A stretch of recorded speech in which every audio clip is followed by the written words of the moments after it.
Now, on to some international news.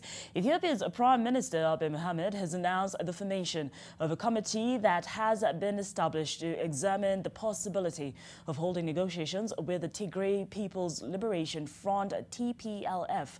And it is the first time the possibility of peace negotiations with the Tigrayan rebels is on the table, raising hopes of a potential end to the 19-month conflict. This happening as British charity Save the Children announced tens of thousands of children in Ethiopia are suffering from, and I quote, the most deadly form of malnutrition as a prolonged drought ravages the east and south of the country. And TV's Layla Mohammed has the details.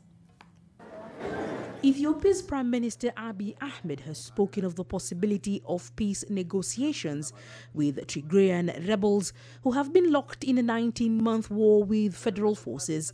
The committee will be headed by Deputy Prime Minister Demeke Mekonnen, who also serves as Foreign Minister, and will draft a report detailing the preconditions for negotiations.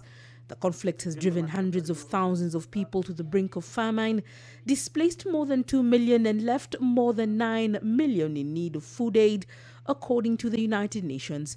The TPLF has repeatedly said that Western Tigray, which has been occupied by Amhara forces since the war erupted in November 2020, is a non-negotiable part of Tigray.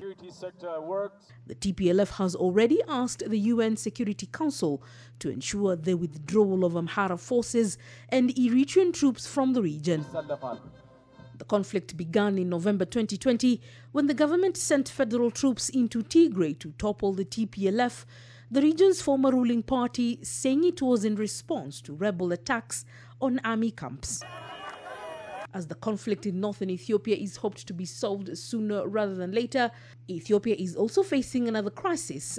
Over the last 4 consecutive rainy seasons have failed in the Horn of Africa, with the 5th also expected to fare poorly, causing the worst drought in 40 years. About 185,000 children are now estimated to be suffering from the most deadly form of malnutrition in the region. The record drought has affected about 8.1 million people in Africa's second most populous nation, which has also been suffering the consequences of a 19-month-old conflict in the north.